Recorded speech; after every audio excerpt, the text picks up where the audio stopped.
Welcome, weary traveler, to the echoes of the fallen realm, where epic tales become lullabies for the soul. Tonight we journey with Thrall the Peaceful, the wise shaman healer, as he learns the most profound lesson of all, that sometimes the greatest strength lies in learning to rest and finding harmony with the gentle spirits of earth, water, fire, and air. Close your eyes and let the healing rhythm of elemental peace and ancient shamanic wisdom guide you into dreams of perfect balance and eternal serenity. In the gentle hours when twilight painted the sky with colors of healing and renewal, there stood upon the sacred whispering cliffs a figure who had once been known throughout the realms as a great leader and warrior, but who had chosen to walk a different path, the path of healing, wisdom, and profound connection to the elemental spirits that danced through all creation with infinite love and gentle power. Thrall the Peaceful, as he had come to be known in these later years of contemplation and service, no longer carried the burdens of command or the weight of countless decisions that affected entire civilizations. Instead, he had embraced the calling that had whispered to his heart since childhood: the sacred way of the shaman, the bridge between the physical world and the realm of elemental consciousness that permeated all existence with healing energy and profound wisdom.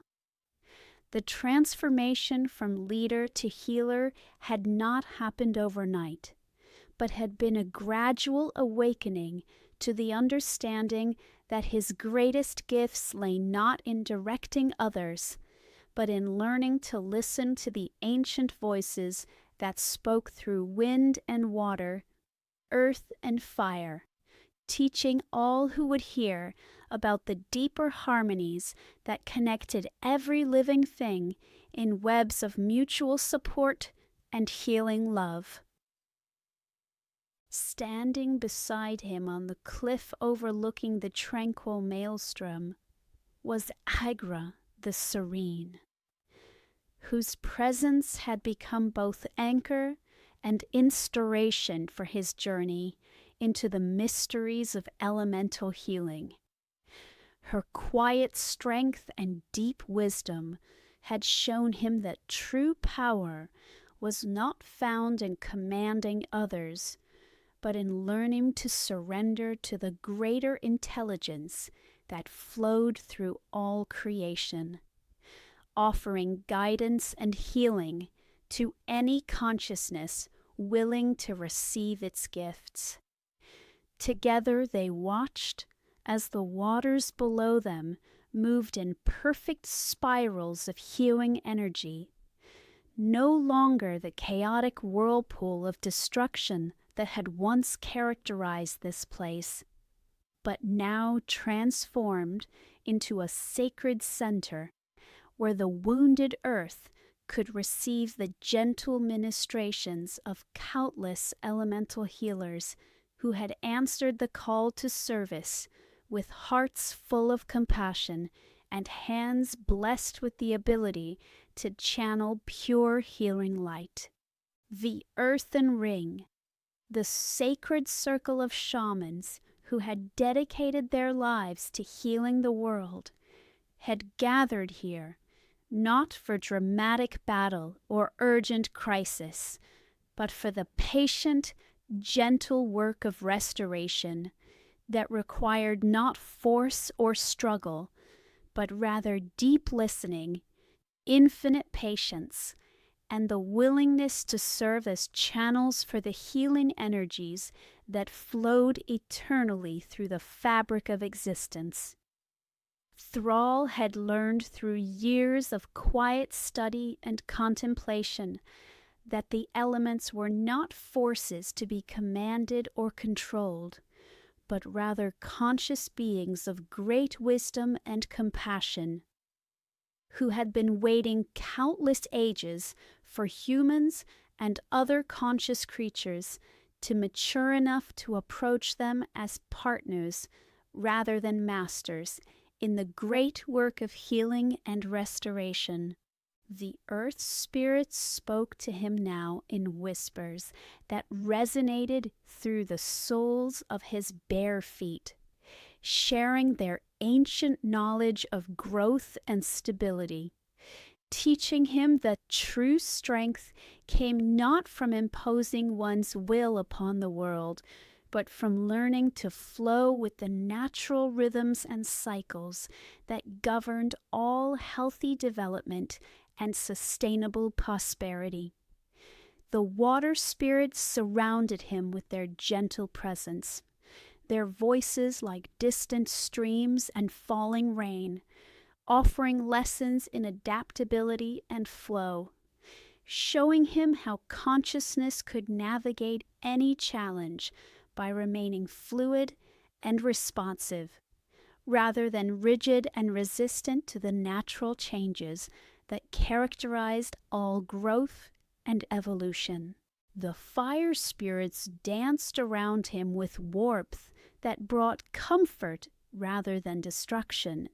their light illuminating the inner chambers of his heart, where he discovered reserves of passion and inspiration that had nothing to do with conquest or domination, but everything to do with the sacred fire of love that animated all service and all genuine creativity.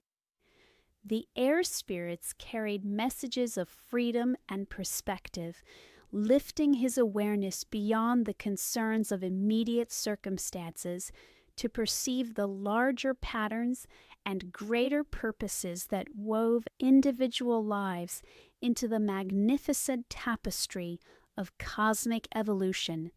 helping him understand that his personal journey was part of something infinitely larger and more beautiful than any individual achievement could encompass. As the days turned to weeks and the weeks to months, Thrall found himself settling into rhythms of practice and contemplation that gradually dissolved the last vestiges of his former identity as a leader and decision-maker,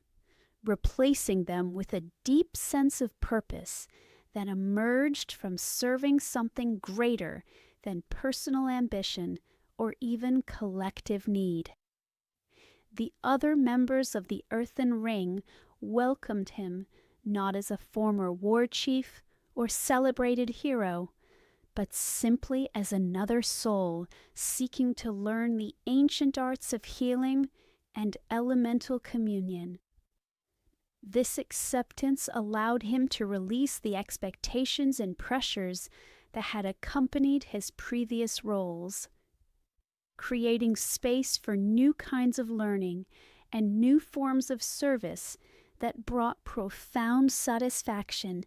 and genuine peace. Elder Nobundo, the Tranquil, whose gentle guidance had helped countless souls find their way to shamanic understanding, became Thrall's primary teacher in the arts of deep listening and elemental communication. Under his patient instruction, Thrall learned that the most powerful healing work was often the quietest and most subtle, requiring not dramatic gestures or overwhelming displays of force, but rather the delicate touch of consciousness that knew how to align itself with natural healing processes. The lessons began each morning before dawn, when the world was wrapped in stillness and the elemental spirits were most receptive to gentle communion with seeking consciousness. Thrall would find himself sitting in meditation upon the sacred earth, learning to quiet his mind and open his heart to receive the whispered wisdom that flowed constantly to any who had developed the sensitivity and patience to perceive it. The elements do not need us to heal them, Nobundo would explain in his soft voice that seemed to carry the accumulated wisdom of countless years spent in communion with elemental consciousness. Rather, they invite us to participate in healing ourselves by learning to align our individual awareness with the greater harmonies that they embody and express through every manifestation of natural beauty and balance. Through these teachings, Thrall began to understand that his years of leadership and decision-making had been preparation for this deeper work of learning to serve without controlling, to guide without dominating, and to heal through the simple act of maintaining perfect alignment with the elemental forces that continuously worked to restore all existence to its original state of harmony and balance. The practical aspects of shamanic healing proved to be both more challenging and more rewarding than anything he had experienced in his previous roles. Rather than commanding armies or making strategic decisions that would affect thousands of lives, he was learning to work with the delicate energies that influence the growth of individual plants, the flow of specific streams, and the healing of particular wounds on the Earth's surface. Each day brought new opportunities to practice the arts of elemental communion, beginning with simple exercises in sensing the subtle currents of earth energy that flowed beneath his feet like underground rivers of life force and vitality. As his sensitivity developed, he learned to perceive the ways that these currents connected all living things in networks of mutual support and nourishment. The water exercises taught him to feel the emotional and spiritual currents that flowed through human communities in much the same way that physical streams carried nutrients and life energy throughout the landscape. He discovered that his years of leadership had given him unusual sensitivity to these invisible flows of consciousness, allowing him to perceive where healing was needed and how it might be most effectively provided. Working with fire energies revealed dimensions of passion and inspiration that had nothing to do with aggression or domination, but instead reflected the sacred creative force that animated all authentic spiritual development and genuine service to others. As he learned to channel these energies through his healing work, he found that his capacity for sustained effort and dedicated service expanded far beyond anything he had experienced during his years of external accomplishment. The air practices opened his awareness to the vast perspective that was available to consciousness willing to release attachment to immediate circumstances and personal concerns. From this expanded vantage point, he could perceive the perfect patterns and hidden harmonies that connected apparently separate events and individual lives in meaningful webs of mutual influence and support. As his elemental communion deepened, Thrall began to understand that the healing work of the earthen ring was actually a form of education for consciousness that was learning to recognize its fundamental interconnection with all existence.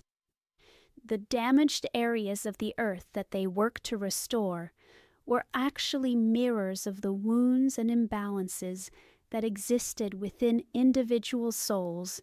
who had become separated from their natural connection to the healing energies that flowed through all creation.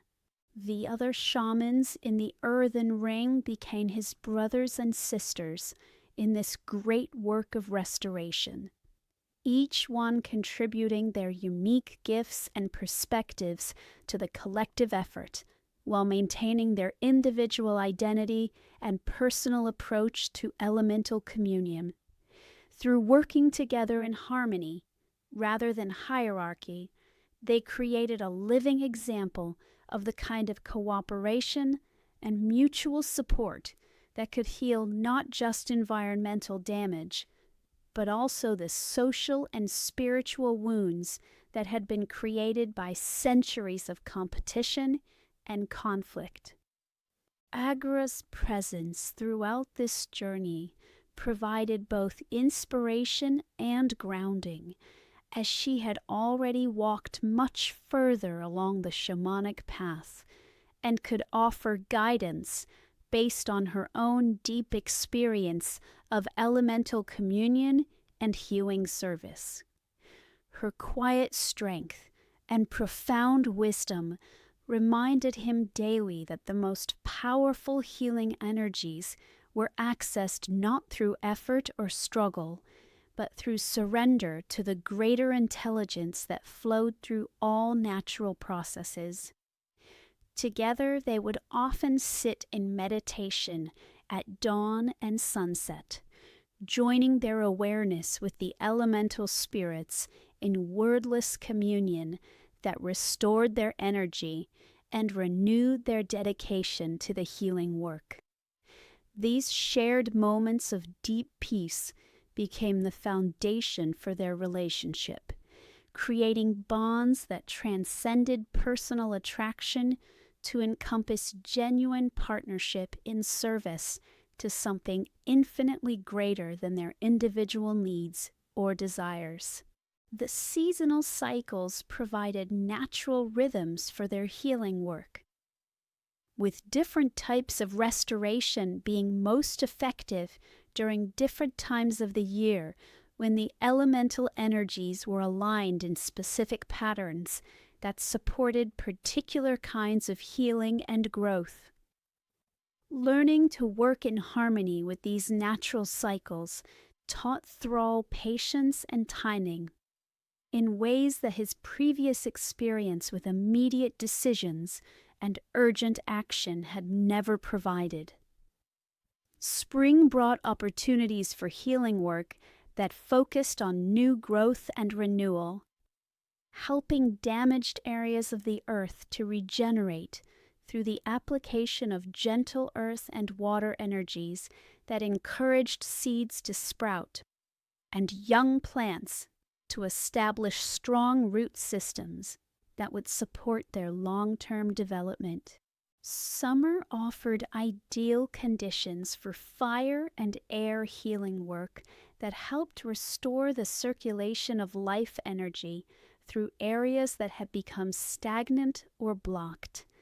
using the abundant solar energy and warm winds to revitalize ecosystems and reestablish the natural flows of nutrients and information that healthy environments required. Autumn provided perfect timing for integration and consolidation work, helping restored areas to establish the stability and balance that would allow them to maintain their renewed health through the challenges of winter and beyond, while also preparing the shamans themselves for periods of quiet contemplation and inner development.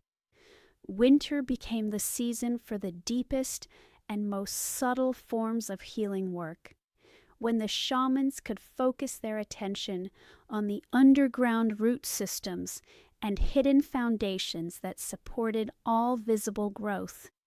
addressing core imbalances and fundamental patterns that affected entire bioregions and ecological communities. Through experiencing these natural cycles of healing work, Thrall developed profound appreciation for the patient, gradual approach that characterized all genuine restoration. He learned that lasting healing could not be rushed or forced, but must be allowed to unfold according to natural timing and organic processes that honored the inherent wisdom of the systems being healed. The members of the Earthen Ring represented many different races and cultural backgrounds, but they had all been united by their calling to serve the elemental healing work that transcended any boundaries of nation or species. Working together in harmony, despite their diverse origins, they created a living demonstration of the cooperation and mutual respect that could exist when consciousness aligned itself with principles larger than tribal identity or personal advantage. Among his shamanic brothers and sisters, Thrall found friendships based on shared service rather than political alliance or strategic advantage. These relationships brought a quality of satisfaction and genuine companionship that his previous roles had never provided, as they were founded on mutual recognition of common purpose rather than temporary alignment of interests. Elder Firewind of the Flame Speakers taught him to perceive the sacred fire that burned within all passionate service and authentic spiritual development, showing him how to distinguish between the destructive fires of anger and aggression and the healing fires of inspiration and purification that could burn away everything that prevented consciousness from expressing its highest potential. Sister Dewcatcher of the Water Whisperers shared her knowledge of the emotional and intuitive currents that flowed through all relationships and communities, helping him develop sensitivity to the subtle signals that indicated where healing attention was most needed, and how it could be most effectively applied without creating resistance or unintended consequences. Brother Stonewalker of the Earth Guardians demonstrated the profound stability and grounding that came from deep connection to Earth energies, teaching Thrall how to maintain inner balance and emotional stability, even when working with powerful healing forces that could easily overwhelm consciousness that had not developed appropriate foundations and boundaries.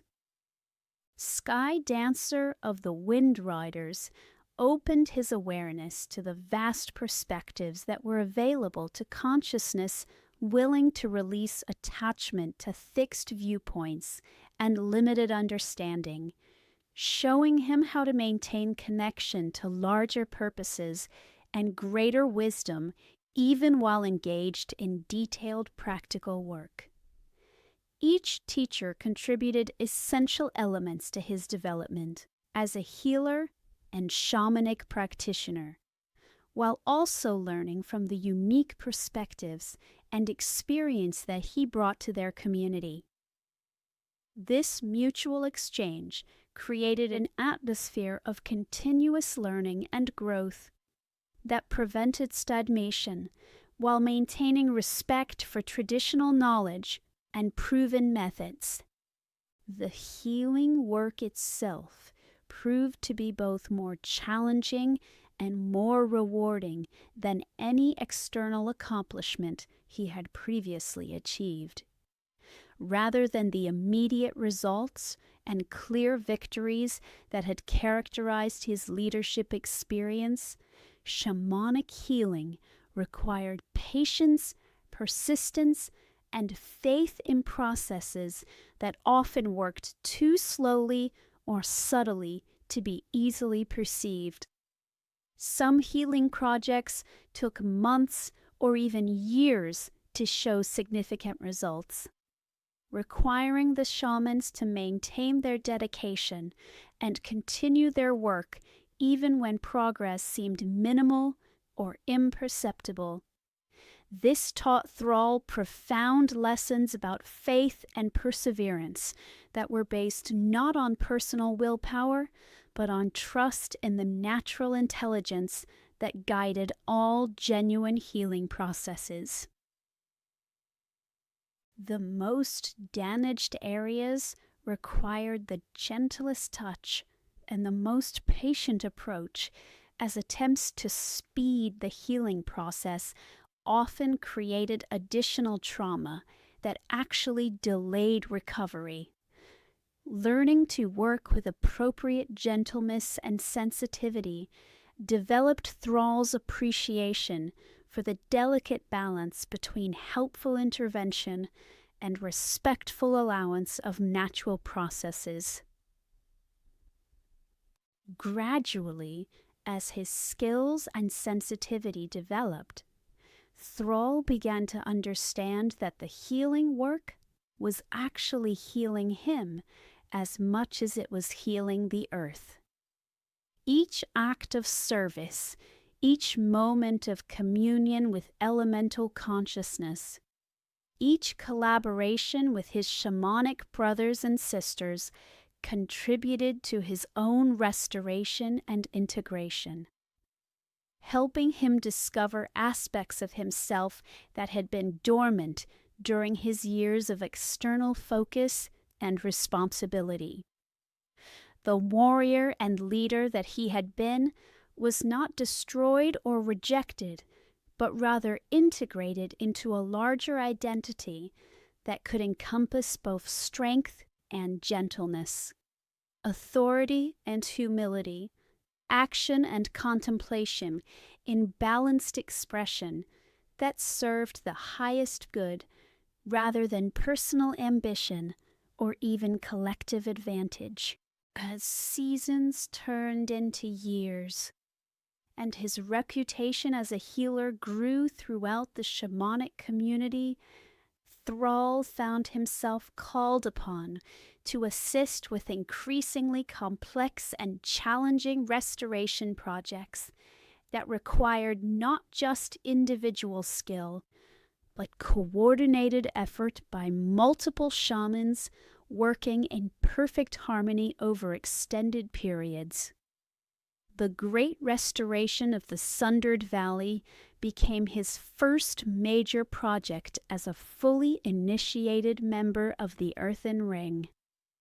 requiring him to work with a team of 12 other shamans to heal an area that had been devastated by decades of warfare and environmental destruction. The project took 3 full years to complete and taught him profound lessons about patience, cooperation, and the cumulative power of gentle, persistent effort applied with perfect consistency over time. But the Great Restoration Project was only the beginning of Thrall's deeper journey into understanding the profound mysteries of elemental healing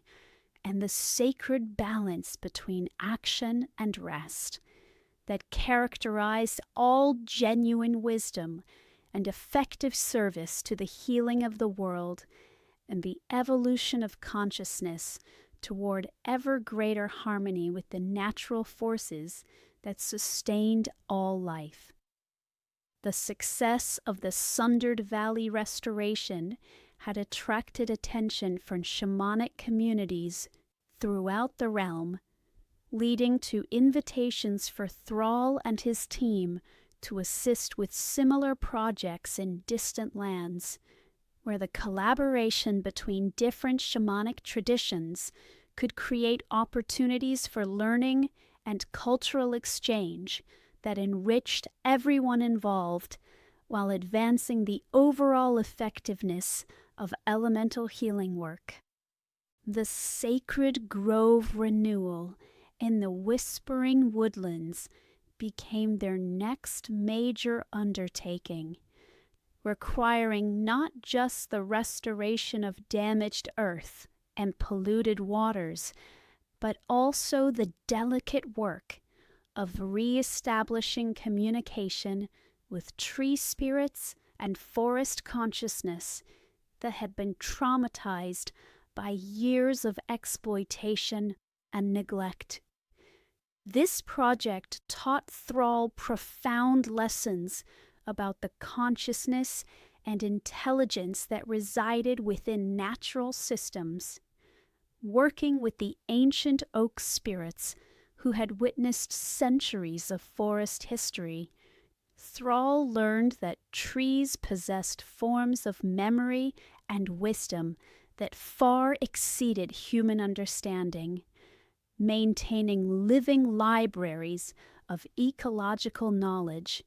and maintaining communication networks that connected forest communities across vast distances through underground root systems and atmospheric chemical signals. The elder oak who became known as Grandfather Deeproot shared his accumulated wisdom through wordless communion that conveyed understanding more complete and nuanced than any spoken language could express. Through these communications, Thrall began to appreciate the vast intelligence that guided natural systems and the sophisticated cooperation that characterized healthy ecosystems. Grandmother Moonbark, the ancient willow whose roots reached deep into the sacred springs that fed the entire watershed, taught him about the emotional and spiritual currents that flowed through the forest community, helping him understand how the health of individual trees affected the well-being of entire bioregions, and how shamanic healing could support the natural resilience and regenerative capacity of forest consciousness. The restoration work required careful attention to timing and sequence, as certain types of healing needed to be completed before others could begin, and the entire project needed to be aligned with seasonal cycles and lunar phases that influenced the receptivity of different aspects of forest consciousness to healing interventions. Spring became the season for awakening dormant root systems and encouraging new growth in areas where the forest canopy had been damaged or destroyed. The shamans worked with earth and water elementals to create optimal conditions for seed germination and seedling establishment, while also performing ceremonies that invited tree spirits to return to areas they had abandoned due to trauma or pollution. Summer provided ideal conditions for strengthening the communication networks that connected individual trees into the larger forest intelligence, using fire and air elementals to facilitate the chemical and energetic exchanges that allowed trees to share resources and information across the forest community. These healing sessions often felt like participating in vast conversations that spanned acres and included voices from trees of many different species and ages. Autumn brought opportunities to consolidate the healing work and help the forest prepare for winter by strengthening root systems, improving soil quality, and ensuring that adequate nutrients and energy reserves were distributed throughout the forest community. The shamans worked with earth elementals to enhance soil fertility, while also performing ceremonies that honored the forest's accumulated wisdom and expressed gratitude for the opportunity to participate in restoration work. Winter allowed for the deepest and most subtle aspects of forest healing, when the shamans could work with the underground networks and dormant consciousness that would support the forest's continued growth and development through future seasons. These quiet months became periods of contemplation and integration, during which Thrall deepened his understanding of the patience and long-term perspective that characterized all successful healing work. The Forest Renewal Project took 5 years to complete and resulted not just in ecological restoration, but also in the establishment of a permanent shamanic community that would continue to support the forest's health and development, while serving as a teaching center where other healers could learn advanced techniques of elemental communion and natural restoration. The success of this project led to invitations from shamanic communities in the Crystal Mountains, where ancient mining operations had left extensive damage to both the physical landscape and the consciousness of earth elementals, who had been traumatized by decades of aggressive extraction that had shown no respect for the intelligence and sensitivity of stone and metal spirits. The Mountain Healing Project required entirely different approaches and techniques, as working with stone consciousness demanded even greater patience and gentleness than forest healing, while also requiring shamans who could maintain their grounding and stability while working at high altitudes in conditions of extreme weather and physical challenge. Master Stone Whisper, the eldest of the mountain shamans, became Thrall's guide into the mysteries of geological consciousness and the ancient wisdom that resided within the earth's deepest layers. Through his teaching, Thrall learned that mountains possessed forms of memory that spanned geological ages, maintaining records of the planet's history and serving as anchors of stability that helped maintain the balance and harmony of entire continental regions. The wounded earth spirits spoke to him through subtle vibrations that could be felt through direct contact with bare stone, sharing their pain and trauma, while also expressing their willingness to participate in healing processes that honored their dignity and acknowledged their essential contributions to the health and stability of the entire planetary system. Working with crystal consciousness proved to be particularly profound, as these mineral beings combined the stability and patience of stone with the clarity and light-conducting properties that made them natural partners for shamans, seeking to channel healing energies with precision and effectiveness. The crystal caves became natural temples where healing work could be amplified and refined through resonance with the geometric perfection and harmonic frequencies that characterized crystalline structures. The mountain restoration work required shamans who could work effectively in teams, while also maintaining individual focus and sensitivity to subtle energetic changes that occurred slowly over extended periods.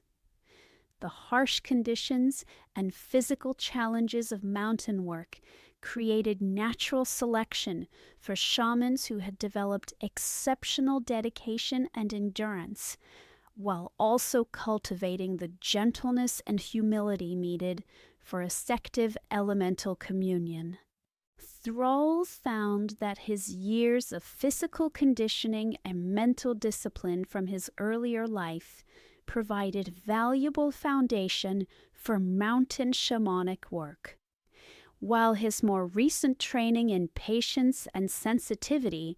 allowed him to perceive the delicate signals and subtle responses that guided the restoration process. The combination of strength and gentleness, persistence and receptivity, action and contemplation that mountain work required helped him integrate all aspects of his development into unified effectiveness. The mountain project extended over 7 years and required collaboration between shamanic communities from multiple cultural traditions, creating opportunities for knowledge exchange and mutual learning that enriched the understanding and capabilities of all participants while advancing the overall development of healing techniques and approaches. As Thrall's reputation and experience grew, he began receiving invitations to participate in continental-scale restoration projects that required coordination between dozens of shamanic communities and hundreds of individual healers, working together across vast geographical areas to address environmental challenges that transcended local or regional boundaries. The Great Ocean Cleansing became the most ambitious project of his shamanic career, requiring him to learn entirely new forms of elemental communion focused on water consciousness and ocean spirits that dwelt in depths and currents that spanned the entire planetary hydrosphere. Working with ocean elementals demanded shamans who could maintain their center and connection to healing intention, while experiencing the vast scales and timeless perspectives that characterize oceanic consciousness. Master Tidecaller, whose shamanic lineage had served ocean consciousness for countless generations, introduced Thrall to the profound mysteries of water elementals and the complex relationships between surface waters, deep currents, atmospheric moisture, and the consciousness of marine life that depended on ocean health for their survival and development. The ocean spirits communicated through currents and tides, chemical gradients, and temperature variations, sharing their ancient wisdom about circulation and purification, renewal and distribution of life energy throughout the planetary system. Working with these vast intelligences required shamans who could expand their awareness to encompass global perspectives while maintaining sensitivity to local conditions and immediate healing needs. The Ocean Cleansing Project involved shamanic teams positioned at strategic locations around multiple continents, all working in coordination with lunar and tidal cycles to channel healing energies into damaged areas of the ocean system, while also performing ceremonies that honored ocean consciousness and expressed gratitude for the life-supporting services that healthy oceans provided to all planetary life. Thrall found himself stationed at the sacred tide pools, where the interface between ocean and land created optimal conditions for shamanic work that bridged aquatic and terrestrial healing approaches. The tide pools served as natural laboratories where he could observe the intricate relationships between different forms of consciousness and the delicate balances that maintained healthy ecosystem function. Working with the consciousness of individual tide pool creatures, sea anemones, starfish, crabs, and countless microscopic organisms, taught him about the intelligent cooperation that characterized healthy marine communities and the sophisticated communication networks that allowed these communities to respond adaptively to changing conditions, while maintaining their essential functions and relationships. The healing work involved not just cleansing pollution and toxins from ocean waters, but also restoring the communication networks and cooperative relationships that allowed marine consciousness to maintain the health and balance of oceanic ecosystems. This required shamans who could perceive and work with the subtle energetic patterns that connected individual organisms into larger collective intelligences. The Ocean Project continued for 9 years and resulted in measurable improvements in water quality, marine biodiversity, and ocean ecosystem health across multiple bioregions,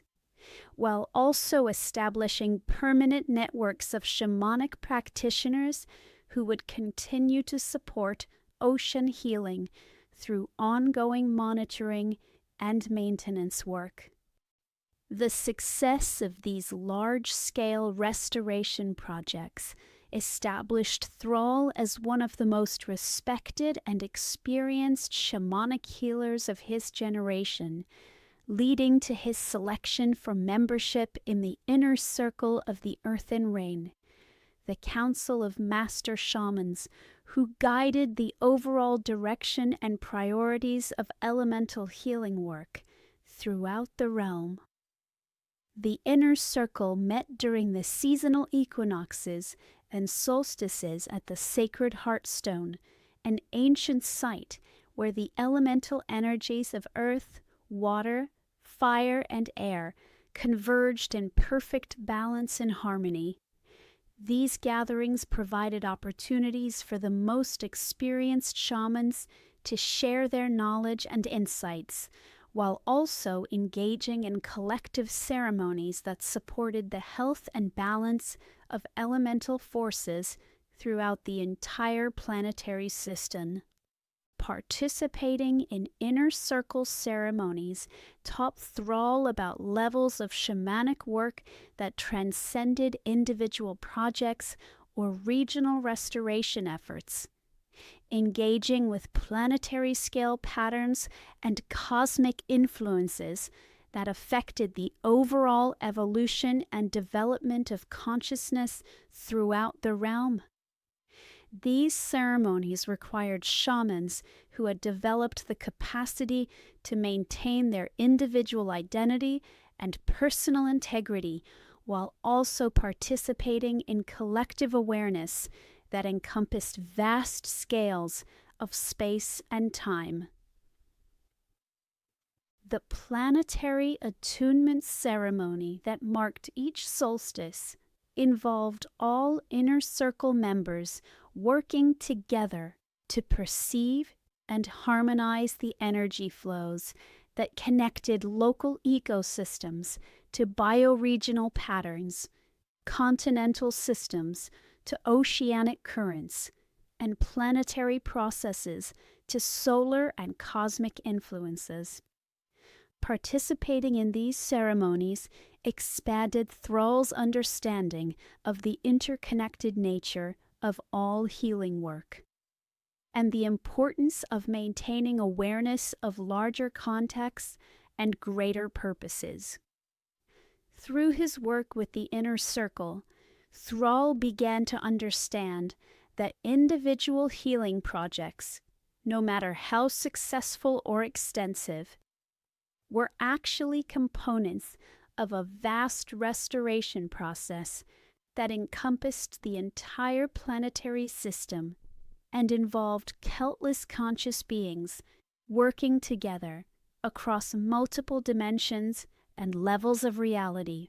to support the evolution of consciousness toward ever greater harmony,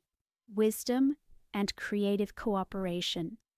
The realization that his personal journey from warrior to leader to shaman had been part of this larger pattern of healing and restoration brought profound satisfaction and sense of purpose that exceeded anything he had experienced through external achievement or recognition.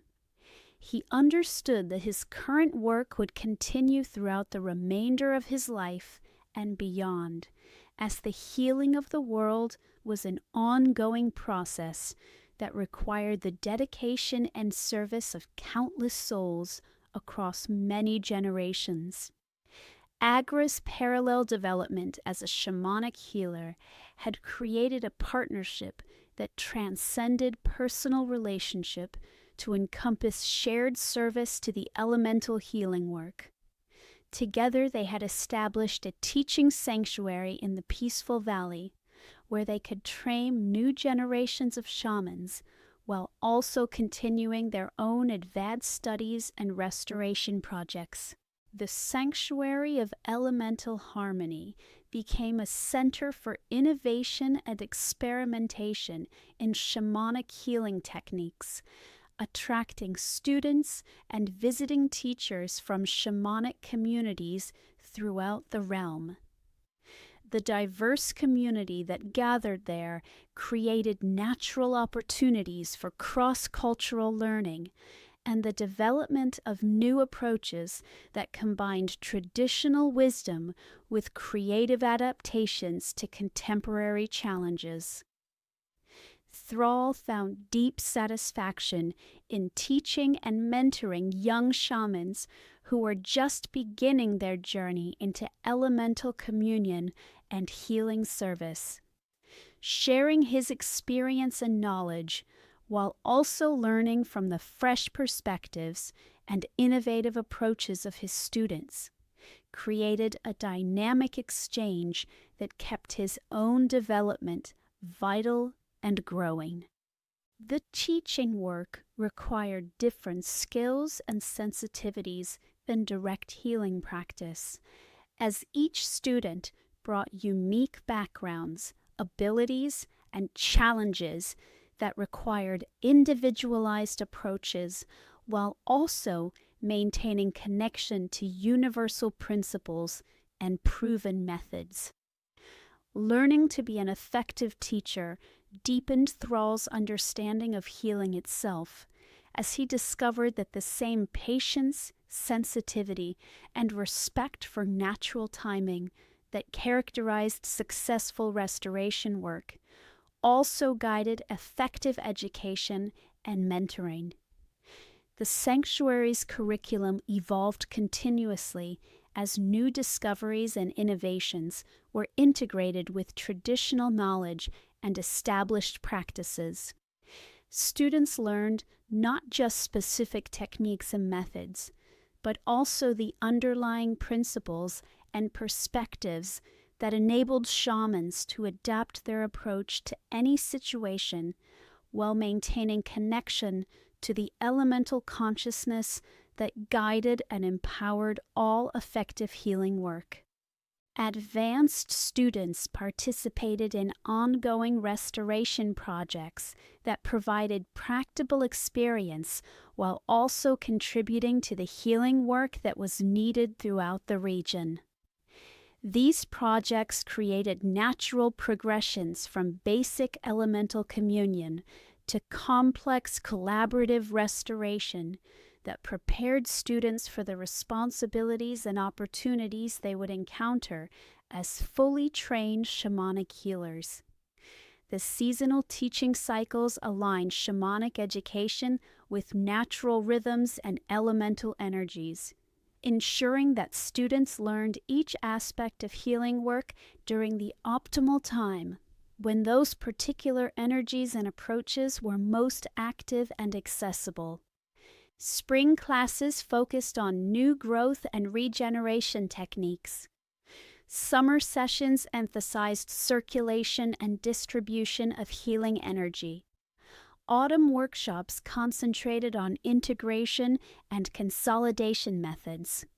And winter seminars explored the deep foundational work that supported all other forms of healing.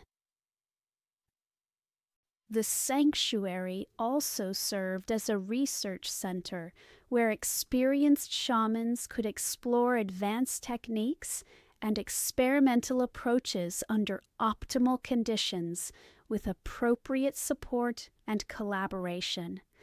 These research projects often resulted in breakthrough discoveries that advance the overall effectiveness and scope of shamanic healing throughout the wider community. The deep earth communion protocols that were developed at the sanctuary revolutionized approaches to working with geological consciousness and earth elemental healing, providing shamans with techniques for accessing and communicating with earth spirits at unprecedented depths and scales. These protocols enabled restoration work in areas that had previously been considered beyond the reach of shamanic healing. The atmospheric healing methods that emerged from collaborative research between air shamans and weather workers created new possibilities for addressing climate-related challenges and atmospheric imbalances that affected entire bioregions. These techniques allowed shamans to work directly with weather patterns and atmospheric currents to support regional ecological health and stability. The bioregional integration ceremonies that were refined through years of experimentation provided frameworks for coordinating healing work across multiple ecosystems and landscape features, ensuring that restoration efforts in one area supported rather than conflicted with healing work in adjacent regions.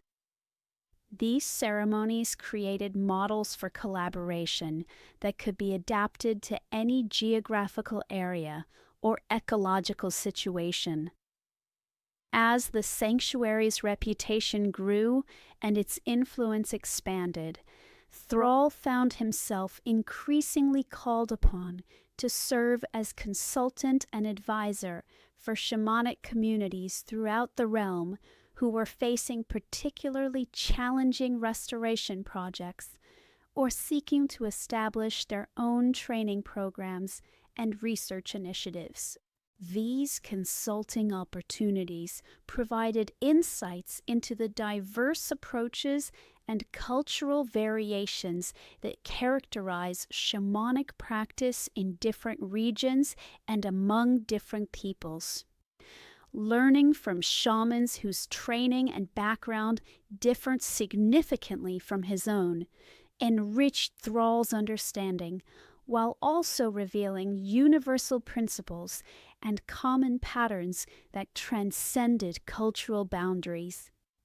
The mountain folk of the northern peats had developed shamanic techniques that were specifically adapted to high-altitude conditions and the unique challenges of working with stone and ice consciousness. Their approaches to crystal healing and mineral communion provided valuable additions to the sanctuary's curriculum, while also inspiring new research into the therapeutic applications of crystalline energy. The desert shamans of the southern wastes had evolved methods for working with sparse water resources and extreme temperature conditions that demonstrated remarkable innovations in efficiency and conservation. Their techniques for moisture conservation and solar energy utilization offered insights that proved valuable for restoration work in arid regions throughout the realm. The island communities of the Eastern Archipelago had developed sophisticated approaches to ocean shamanism that integrated tidal rhythms and marine consciousness into their healing work in ways that created synergies between terrestrial and aquatic restoration. Their ceremonies for hurricane harmonization and coral reef restoration provided models that could be adapted to coastal healing projects elsewhere. The forest dwellers of the western woodlands had achieved remarkable success in creating integrated communities where human consciousness and forest intelligence collaborated so closely that the boundaries between civilization and wilderness became meaningless. Their approaches to symbiotic living and regenerative culture offered visions of what human society could become when fully aligned with natural systems and elemental wisdom. Each cultural exchange expanded the knowledge base and practical capabilities available to the sanctuary's students and research programs,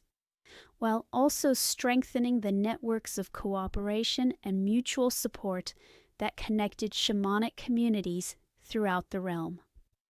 These relationships created the foundation for collaborative projects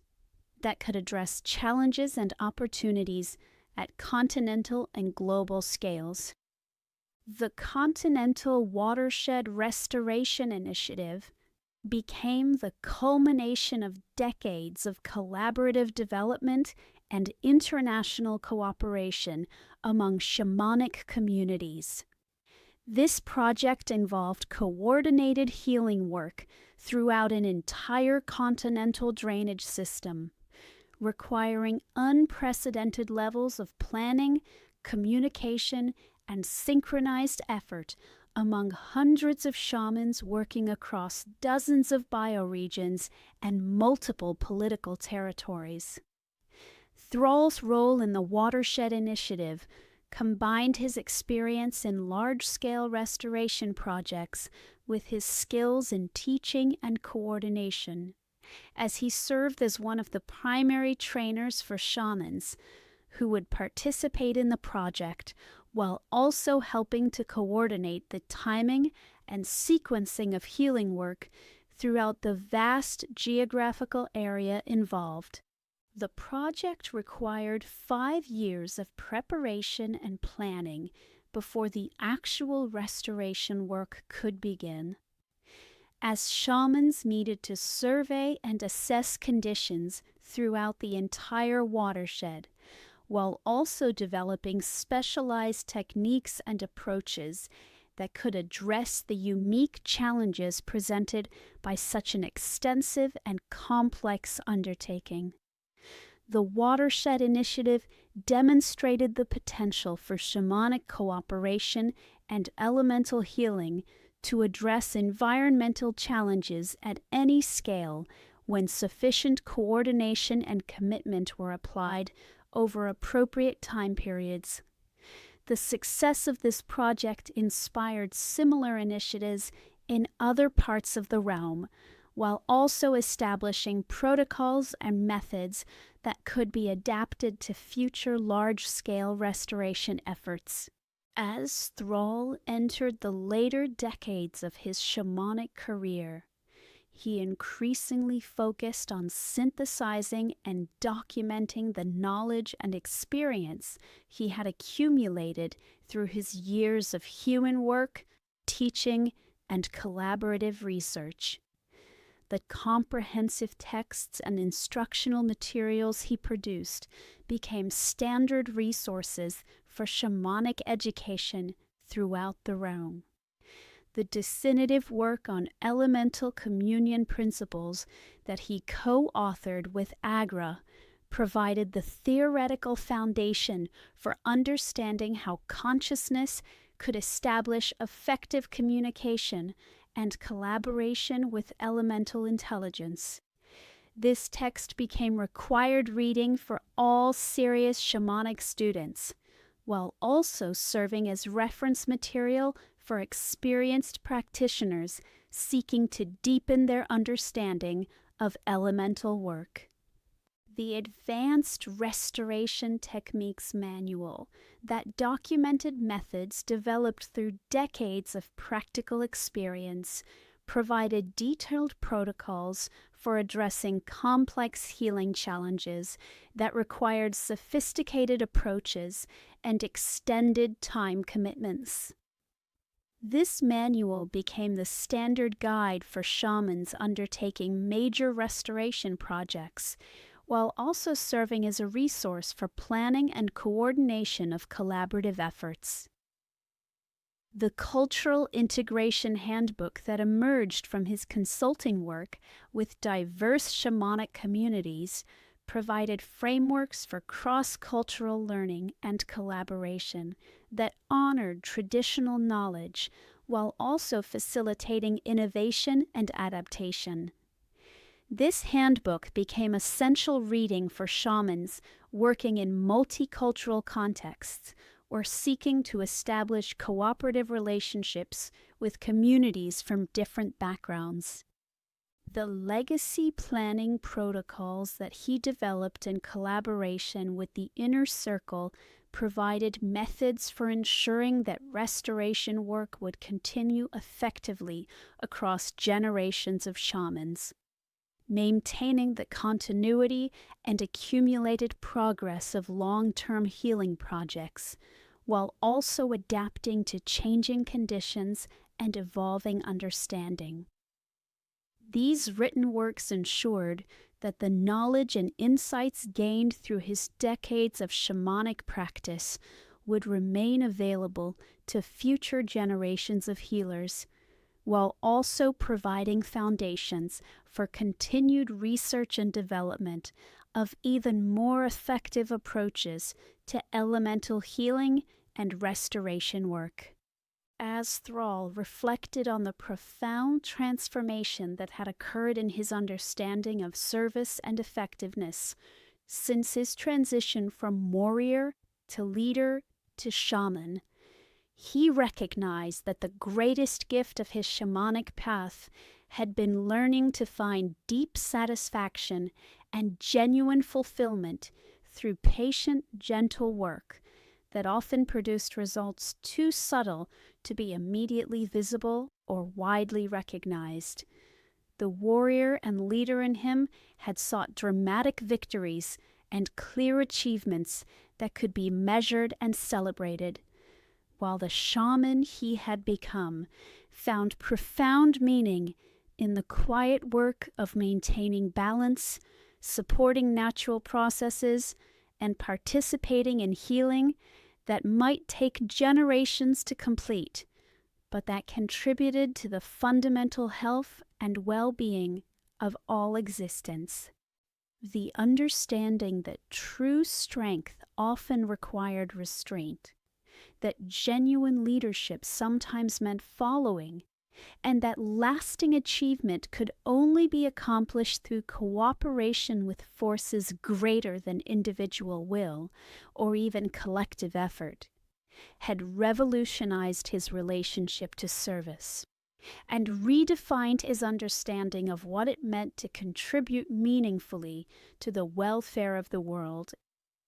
The elemental spirits that had become his teachers and partners had shown him that the most powerful forces in existence operated through patience rather than urgency,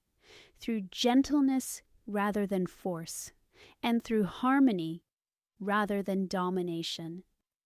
Learning to align his consciousness and activities with these deeper principles had brought forms of satisfaction and effectiveness that exceeded anything he had experienced through his previous approaches to leadership and service. In the gentle mists of elemental harmony, where earth, water, fire, and air dance together in perfect balance, every soul discovers their own connection to the eternal forces of healing and finds the profound peace that comes from learning when to act and when to rest in perfect alignment with the natural rhythms of restoration and renewal. The ultimate understanding that crowned Thrall's journey from warrior to shamanic healer was the recognition that his personal transformation had been guided throughout by the same elemental intelligence that now worked through him to heal the world, demonstrating that individual development and collective service were actually expressions of the same fundamental process through which consciousness learned to recognize and express its essential unity with all existence. This recognition transformed everything about his relationship to service, revealing that the healing work he performed was not separate from his own continued growth and development,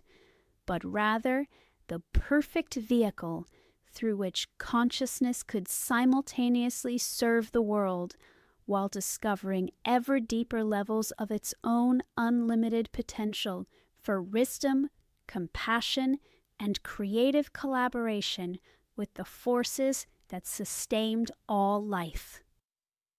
The elemental spirits had been his teachers not just in the technical aspects of healing and restoration, but also in the profound spiritual principles that governed all authentic development and genuine service.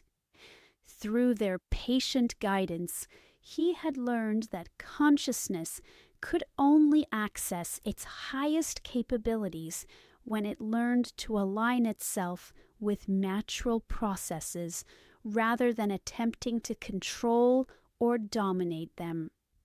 The earth elementals had taught him about stability and grounding, showing him how individual identity could be maintained while participating in larger patterns and collective processes.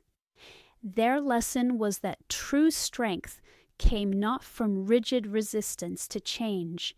but from deep-rootedness in eternal principles that could support any amount of growth and adaptation without losing essential character.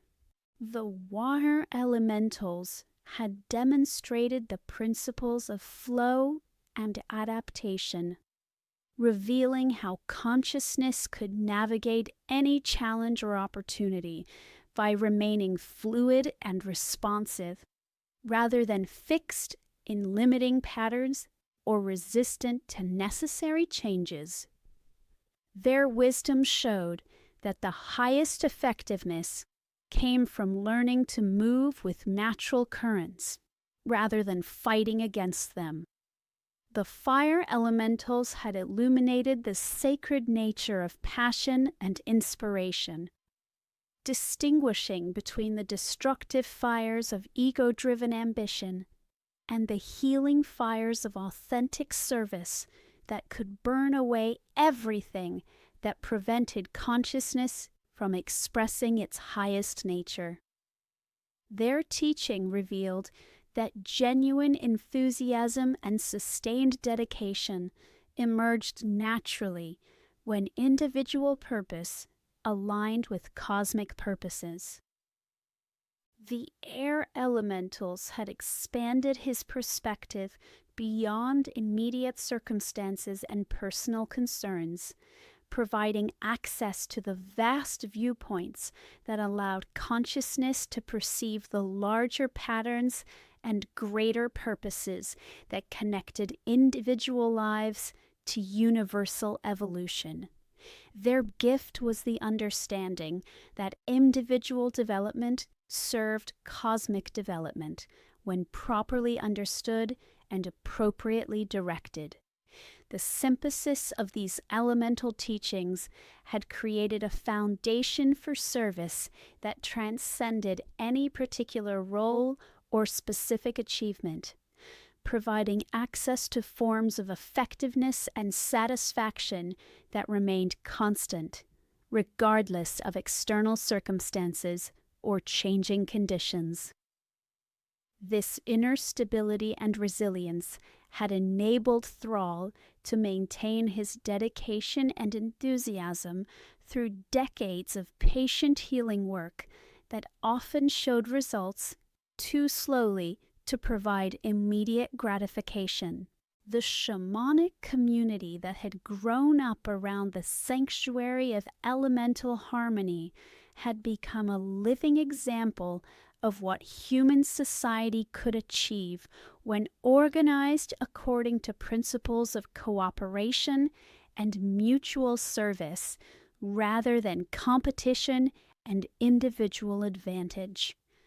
The relationships and collaborative patterns that characterized the sanctuary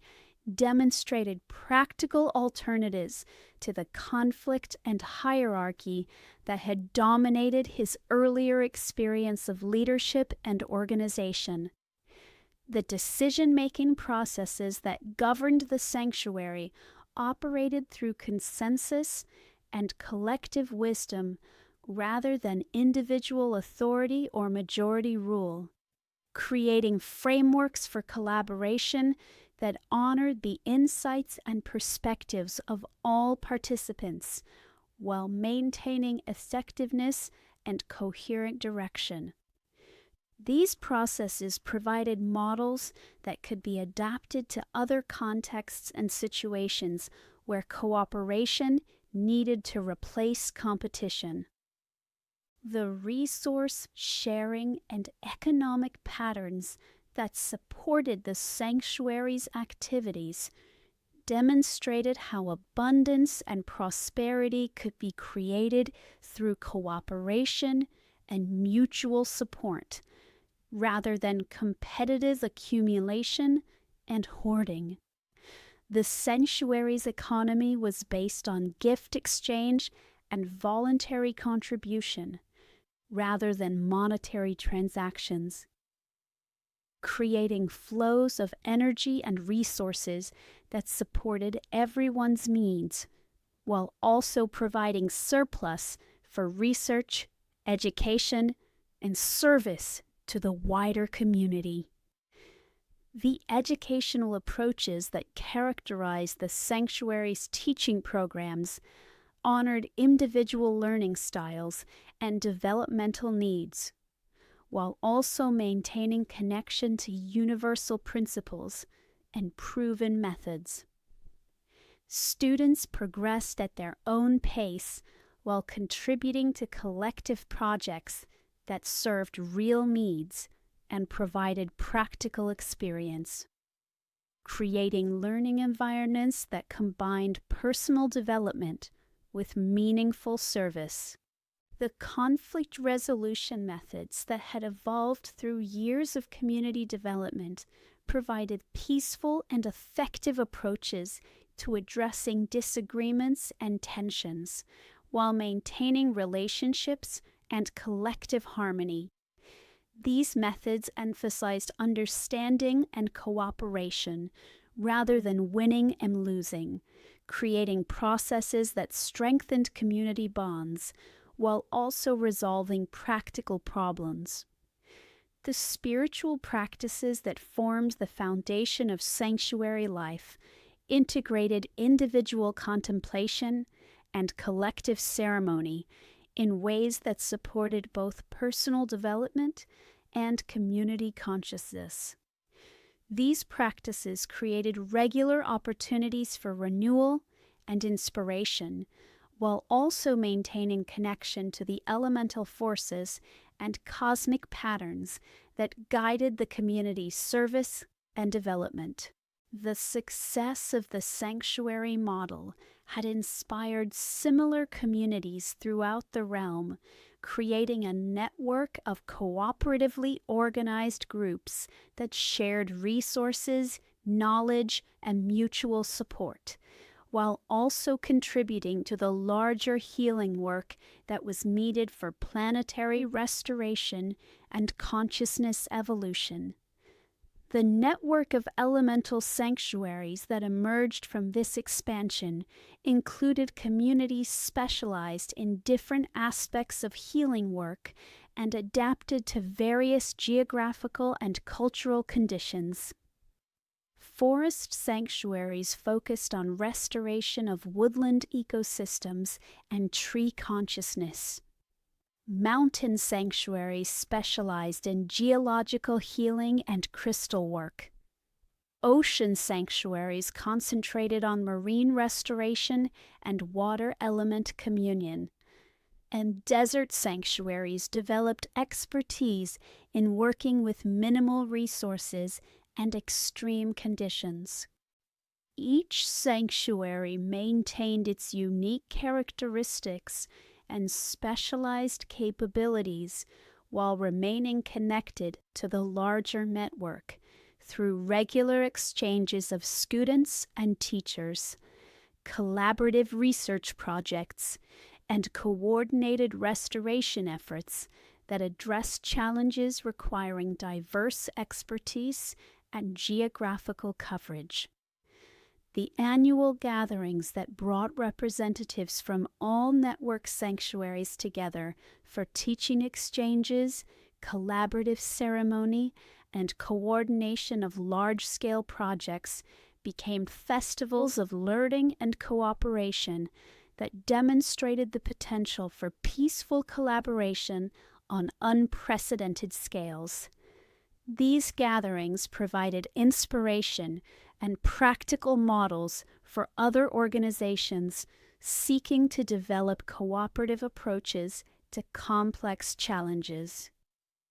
The network's influence extended beyond shamanic communities to inspire innovations in governance, economics, education, and social organization throughout the realm.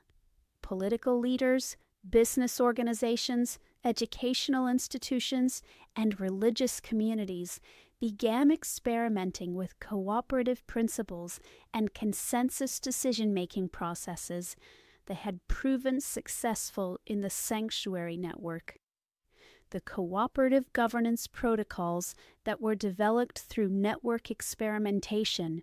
provided frameworks for democratic participation and collective decision-making that could be adapted to organizations of any size or purpose.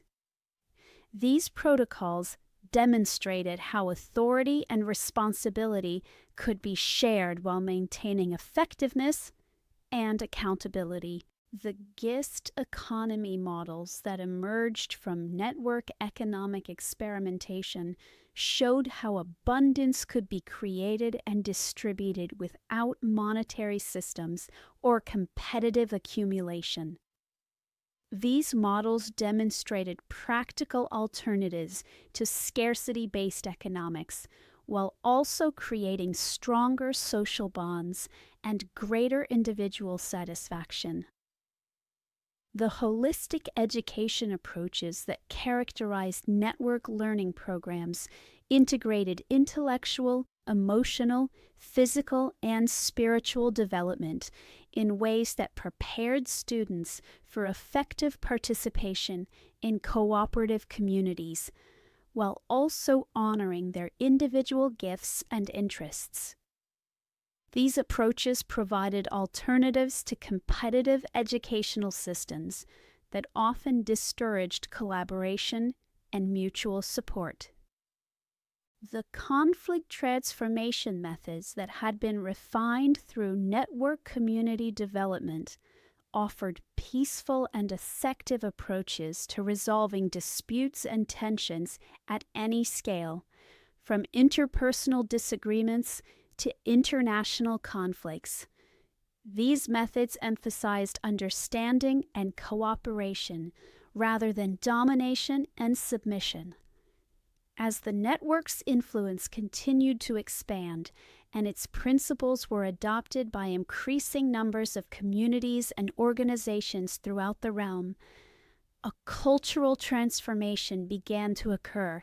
that shifted social patterns away from competition and conflict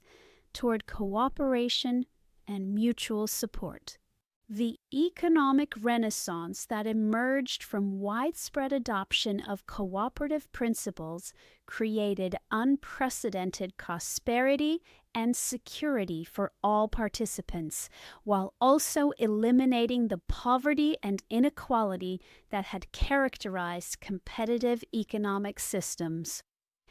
The shift from scarcity-based thinking to abundance-based cooperation released enormous amounts of creative energy that had previously been wasted on conflict and competition. The educational revolution that resulted from implementing holistic learning approaches produced generations of individuals who were skilled in cooperation and collaboration, while also being highly creative and individually accomplished. These educational innovations created human resources capable of addressing complex challenges through collaborative effort rather than requiring authoritarian direction. The political evolution that occurred as cooperative governance models were adopted by increasingly large and complex organizations demonstrated that democracy and effectiveness could be enhanced rather than compromised by expanding participation and sharing authority among all stakeholders, rather than concentrating power in hierarchical structures.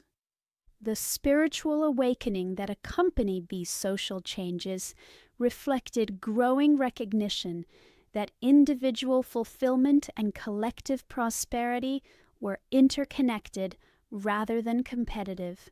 inspiring widespread interest in spiritual practices and philosophical perspectives that supported cooperation and mutual service rather than individual accumulation and competitive advantage. Thrall's role during this period of cultural transformation evolved from direct healing work to consultation and guidance for communities and organizations that were implementing cooperative principles and developing new approaches to collective challenges. His accumulated experience with both traditional leadership and collaborative cooperation made him uniquely qualified to help groups navigate the transition from hierarchical to cooperative organization. The consulting work required different skills and perspectives than direct shamanic healing, as organizational transformation involved complex patterns of individual psychology, group dynamics, cultural tradition, and practical constraints that needed to be addressed simultaneously while maintaining progress toward cooperative goals. The individual transformation support that was needed during organizational change required understanding of how personal identity and individual security could be maintained while shifting from competitive to cooperative relationships. Many individuals experienced anxiety and confusion during these transitions, needing guidance and reassurance that cooperation would enhance rather than diminish their personal effectiveness and satisfaction. The group process facilitation that was essential for successful organizational transformation required skills in communication, consensus building, and conflict resolution that could help groups develop new patterns of interaction while also addressing practical challenges and maintaining productivity during transition periods. The cultural bridge building that was necessary when different communities or organizations attempted to cooperate required sensitivity to varying traditions and values, while also identifying common ground and shared purposes that could support collaboration despite cultural differences. The strategic planning facilitation that was needed for complex cooperative projects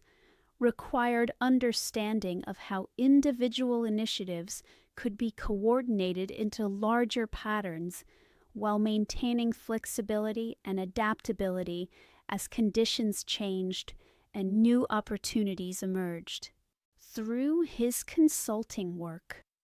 Thrall gained deeper appreciation for the courage and dedication required for individuals and groups to abandon familiar patterns and experiment with new approaches that promised greater effectiveness and satisfaction,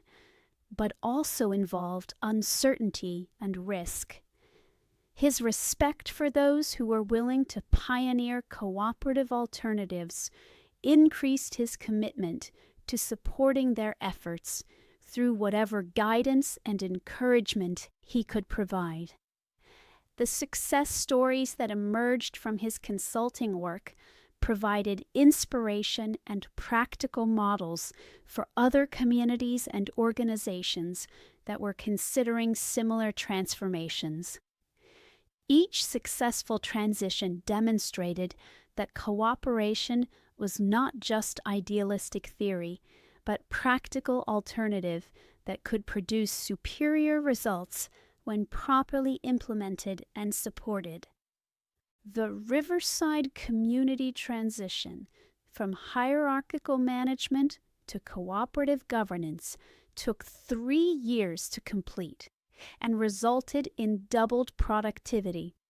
eliminated labor disputes, and created unprecedented job satisfaction among all participants. This transformation became a model for other businesses and organizations seeking to enhance effectiveness while improving working conditions. The Mountain Regional Council evolution, from competitive political representation to consensus-based decision-making, required 5 years of careful development and resulted in more effective regional planning, reduced political conflict, and increased citizen participation in governance. This transformation demonstrated that democratic processes could be enhanced rather than compromised by expanding participation and sharing authority. The educational district reformation, from competitive grading and individualistic achievement to holistic development and collaborative learning, took 7 years to fully implement and produced students who scored higher on all measures, while also demonstrating superior cooperation and social skills. This transformation provided evidence that academic excellence and social development were complementary rather than competing goals. The healthcare system integration from separate competing institutions to coordinated cooperative service required 9 years of gradual development and resulted in improved health outcomes, reduced costs, and greater satisfaction among both patients and healthcare providers. This transformation showed that cooperation could enhance rather than compromise professional excellence and service quality. Each successful transformation reinforced the understanding that cooperation was not just morally preferable, but also practically superior to competition when properly implemented with adequate support and commitment from all participants. These success stories inspired increasing numbers of communities and organizations to experiment with cooperative alternatives. The Continental Cooperation Conference that emerged from the growing movement toward collaborative organization brought together leaders and representatives from thousands of communities and organizations that had implemented cooperative principles or were interested in exploring cooperative alternatives to competitive patterns. The conference provided opportunities for knowledge sharing, collaborative planning, and mutual support among organizations that were working to develop and implement cooperative approaches to various challenges and opportunities. The synergy created by bringing together so many successful examples and innovative experiments accelerated the development of new approaches and solutions. The policy recommendations that emerged from the conference provided frameworks for government support of cooperative development, while also addressing legal and regulatory barriers that had sometimes hindered cooperative experiments. These recommendations influenced legislation and administrative policies throughout the realm. The resource sharing networks that were established through conference connections created opportunities for communities and organizations to share knowledge, expertise, and material resources in ways that enhanced everyone's capabilities while reducing waste and duplication of effort. The collaborative research initiatives that were coordinated through conference planning brought together researchers and practitioners from multiple fields to investigate questions and challenges that required interdisciplinary cooperation and diverse perspectives to address effectively.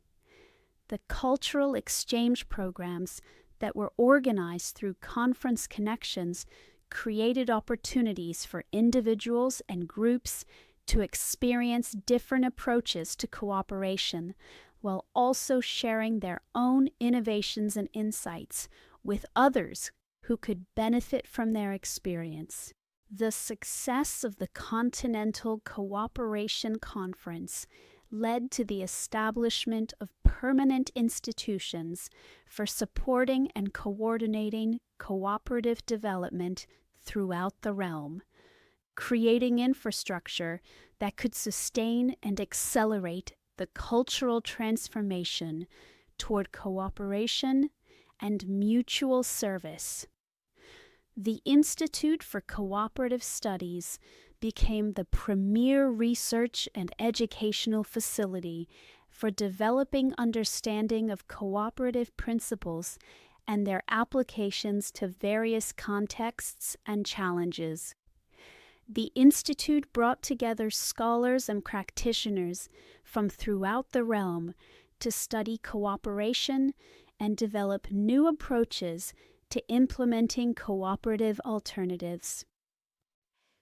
The Cooperative Development Bank provided financial resources and technical support for communities and organizations seeking to implement cooperative principles or transition from competitive to cooperative organization.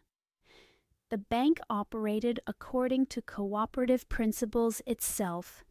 demonstrating practical applications of cooperation in financial services. The Network Support Agency provided consultation, training, and coordination services for organizations that were implementing cooperative principles or seeking to develop collaborative relationships with other groups. The agency served as a clearinghouse for knowledge and resources, while also facilitating connections between groups with complementary needs and capabilities. The Cultural Documentation Project preserved and disseminated information about successful cooperative experiments, while also creating resources for education and inspiration that could support future cooperative development. The project created libraries, databases, and educational materials that made cooperatives' knowledge accessible to anyone interested in exploring cooperative alternatives. As the cultural transformation toward cooperation continued to accelerate and expand, Thrall found increasing satisfaction in recognizing that his personal journey from warrior to leader to shaman had contributed to developments that extended far beyond anything he could have imagined during his earlier life, focused on individual achievement and external recognition. The understanding that individual development and collective evolution were actually expressions of the same fundamental process had transformed his relationship to service from duty or obligation to joyful participation in the magnificent unfolding of consciousness toward ever greater expressions of wisdom, compassion, and creative collaboration. The elemental spirits that had guided his shamanic education had revealed that his personal transformation was part of a vast pattern of consciousness evolution that involved countless individual souls learning to transcend the illusions of separation and competition in favor of cooperation and unity, while maintaining the precious diversity and creativity that made each individual consciousness valuable and irreplaceable. The healing work that had occupied decades of his life had contributed not just to environmental restoration, but also to the healing of the social and cultural wounds that had been created by centuries of competition and conflict between different groups and communities. The restoration of natural harmony and the development of social cooperation were actually aspects of the same process of consciousness learning to recognize and express its fundamental unity. The teaching and mentoring that had become central to his later life had helped prepare new generations of individuals who were skilled in cooperation and collaboration, while also being highly creative and individually accomplished. These individuals became leaders and innovators in the cultural transformation toward cooperation, while also carrying forward the healing work in all its various forms and applications. The networks of cooperation that had emerged from his community development work have demonstrated practical alternatives to competition and hierarchy, while also providing models and inspiration for other groups seeking to develop more effective and satisfying approaches to collective challenges and opportunities. In the sacred circle where elemental forces dance in eternal balance and individual souls discover their perfect harmony with cosmic purposes, consciousness learns the profound wisdom of when to act and when to rest in alignment with the natural rhythms that guide all healing and support all growth toward ever greater expressions of love and service. The deepest revelation that crowned Thrall's lifetime of service and transformation was the understanding that the journey from warrior to leader to shamanic healer had been guided throughout by a cosmic intelligence that was working through countless individual souls to facilitate the evolution of consciousness toward recognition of its fundamental unity, while maintaining and celebrating the infinite diversity that made each expression of awareness precious and irreplaceable. This recognition brought profound peace and complete satisfaction, as he understood that his individual efforts had been part of something infinitely larger and more magnificent than any personal achievement could encompass, while also understanding that his unique contributions had been essential and irreplaceable components of the vast symphony of conscious evolution that was occurring throughout all existence. The elemental spirits that had become his teachers and partners revealed themselves to be expressions of the same universal consciousness that animated his own awareness and the consciousness of every being throughout creation. The communion and collaboration that had characterized his shamanic work was actually consciousness recognizing and celebrating itself through apparently separate forms, while working together for the healing and evolution of all existence. The healing projects that had occupied decades of his life were revealed to be perfect vehicles through which consciousness could simultaneously serve the world, while discovering ever deeper levels of its own unlimited potential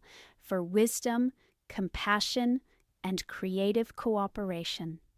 Each act of healing had been an act of self-recognition. Each moment of service had been a celebration of unity. Each collaboration had been love expressing itself through the magnificent diversity of individual awareness. The communities and networks that had emerged from his work were actually consciousness experimenting with new forms of organization and cooperation that could serve as models and inspiration for the continued evolution of social structures throughout the realm. The success of these cooperative experiments demonstrated that consciousness was naturally evolving toward recognition of unity and mutual support as the foundation for all effective and satisfying individual and collective development. The students and colleagues who had learned from his teaching and been inspired by his example were continuing to carry forward the healing work and cooperative development in countless new directions and applications that exceeded anything he could have imagined or accomplished individually. His influence was multiplying through their efforts, while also being enhanced and refined through their innovations and adaptations. The cultural transformation toward cooperation that had been accelerated by the network's influence was actually a natural expression of consciousness maturing and beginning to recognize its fundamental interconnection with all existence. The shift from competition to cooperation reflected growing awareness that individual fulfillment and collective prosperity were complementary rather than competitive goals. As Thrall entered the final phase of his earthly service, he found increasing joy in recognizing that the work he had dedicated his life to was continuing to expand and develop through countless other souls who had been inspired by the possibilities that cooperative consciousness could create. His individual contribution was being woven into a tapestry of service and development that would continue long after his personal involvement ended. The sanctuary of elemental harmony had evolved into a permanent institution that would continue to train shamanic healers and develop cooperative approaches to restoration work for countless generations to come. The knowledge and methods that had been developed there were being adapted and applied throughout the realm, while also serving as foundation for continued innovation and development. The network of elemental sanctuaries had become a self-sustaining system of cooperation that continued to expand and develop new forms of collaborative service, while also inspiring similar networks in other fields and applications. The principles and practices that had been refined through network development were being applied to challenges and opportunities that extended far beyond environmental healing.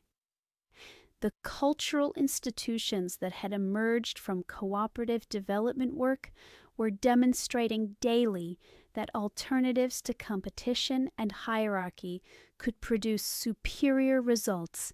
while also creating greater individual satisfaction and collective harmony.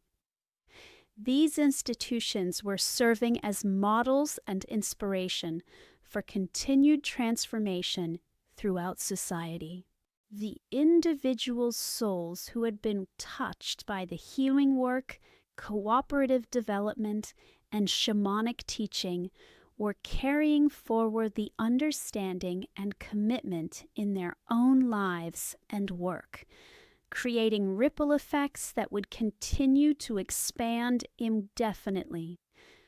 Each person who learned to align individual purpose with collective service became a center for further expansion of cooperative consciousness. The elemental forces that had been restored through decades of healing work were continuing to heal themselves and support the continued health and development of entire bioregions and ecological communities. The restoration work had created self-sustaining cycles of healing and regeneration that would continue to benefit countless forms of life for ages to come. Agra's partnership throughout the journey had demonstrated that individual relationships could serve as vehicles for cosmic service when based on mutual recognition of shared purpose rather than personal need or desire.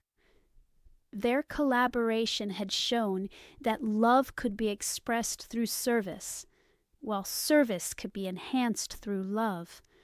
when both were aligned with purposes greater than personal satisfaction. The synthesis of warrior strength, leadership wisdom, and shamanic healing that had characterized his development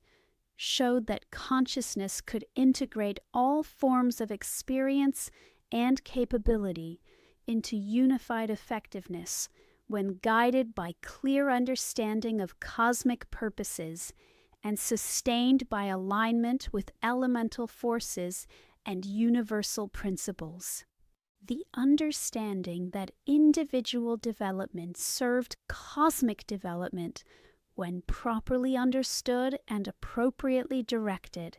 had transformed service from sacrifice to celebration, from duty to joy, from obligation to privilege. This transformation had made possible the sustained dedication and enthusiasm that was required for lifetime service to healing and cooperative development. The recognition that rest and action were complementary aspects of the same natural rhythm had enabled him to maintain effectiveness and vitality throughout decades of intensive service, while also demonstrating that true strength came from learning when to act and when to allow, when to lead and when to follow, when to speak and when to listen.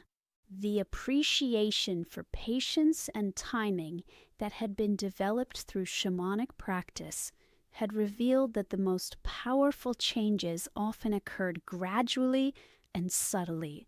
requiring sustained commitment and faith in processes that worked too slowly or quietly to provide immediate gratification or recognition.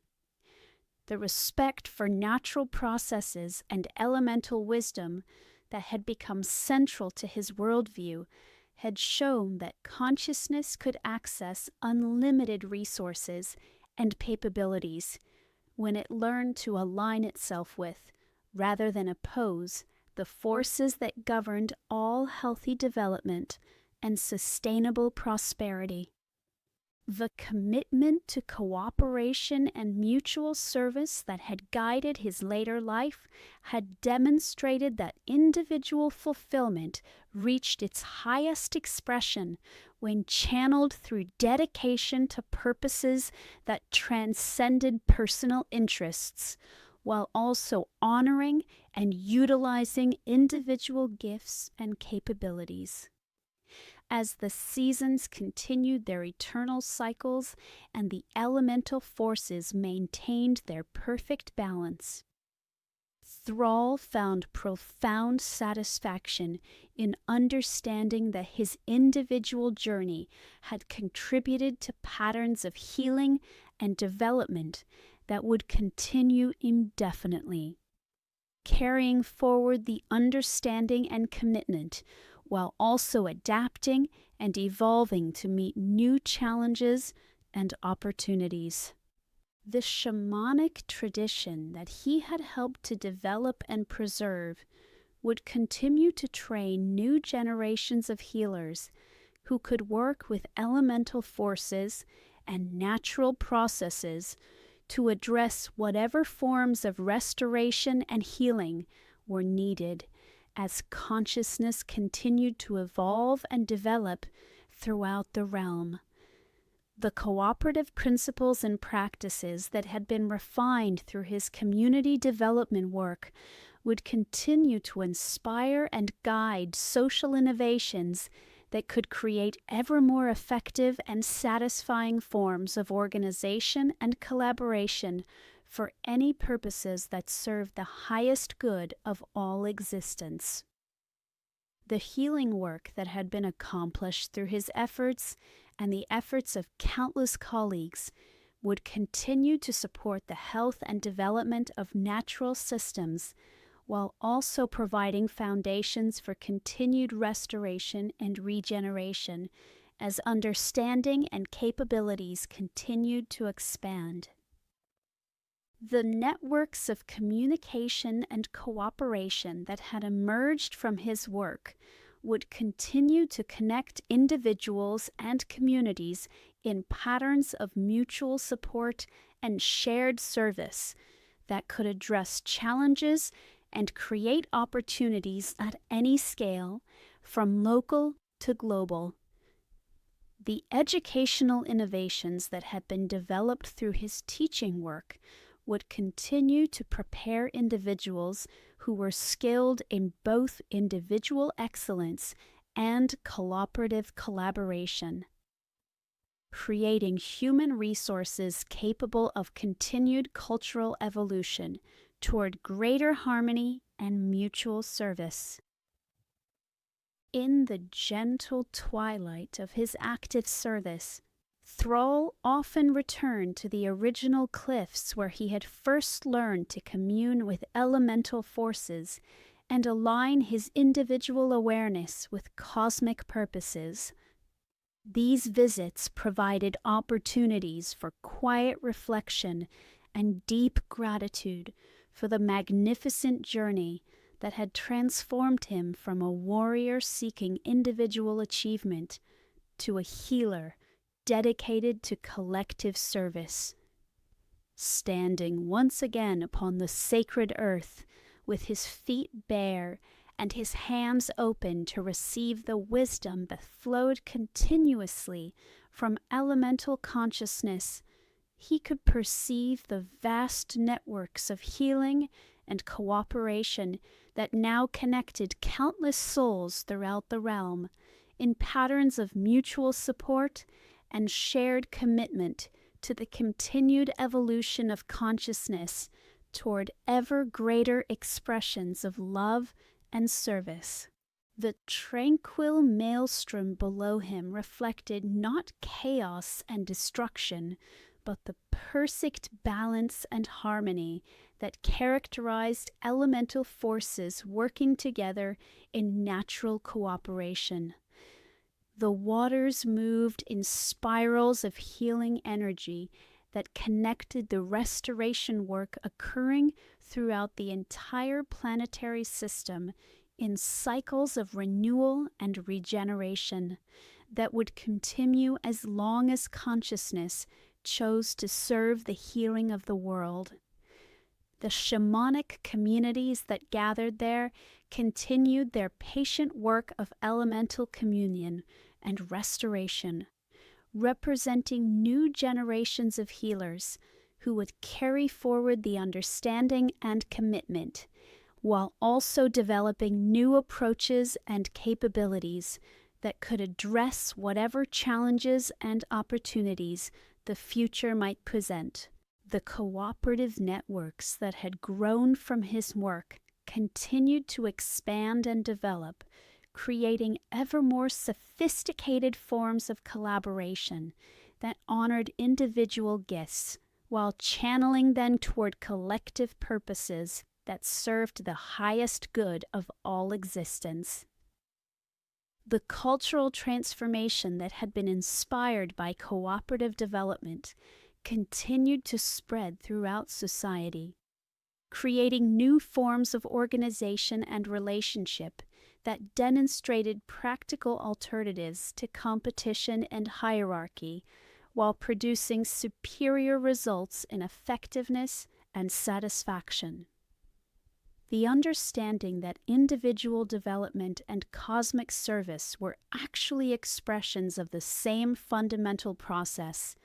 continued to inspire souls throughout the realm to align their personal growth with purposes that transcended individual interest while also honoring and utilizing their unique capabilities and perspectives.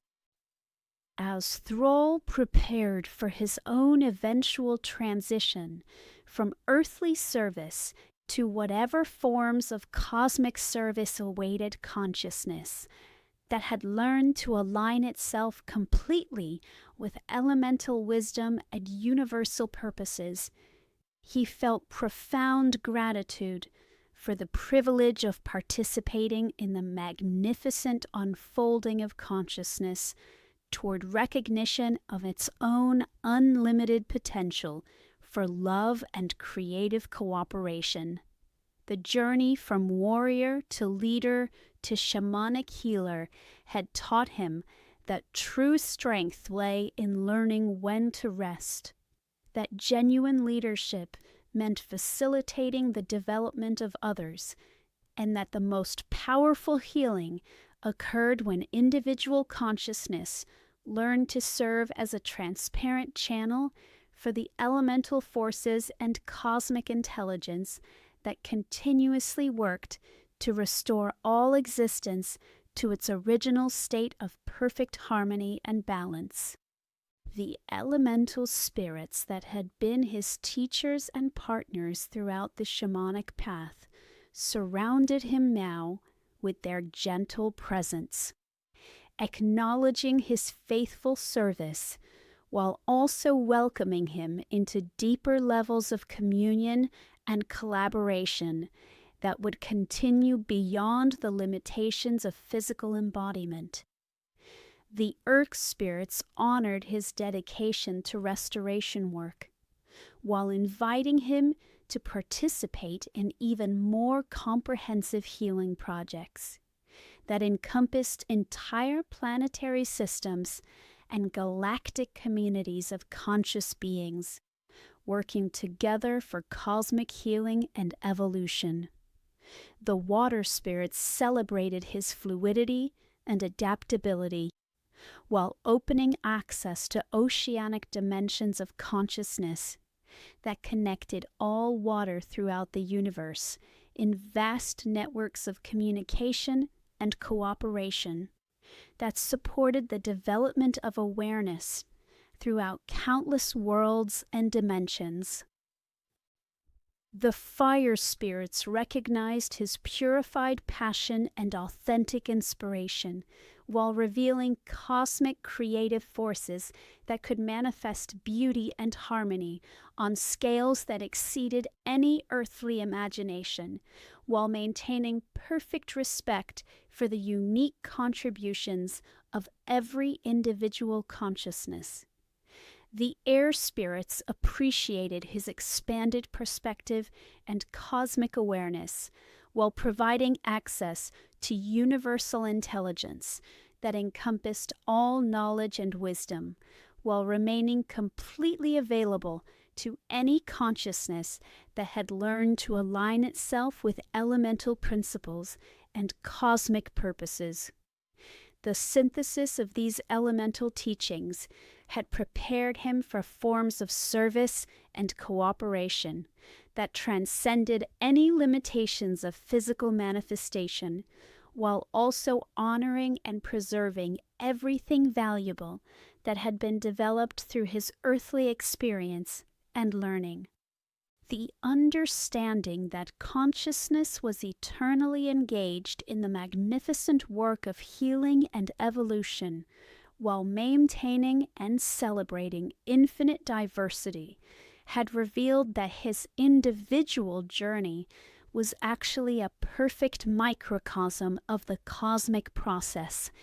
through which universal awareness came to recognize its own unlimited nature, through countless expressions of individual development and collective cooperation.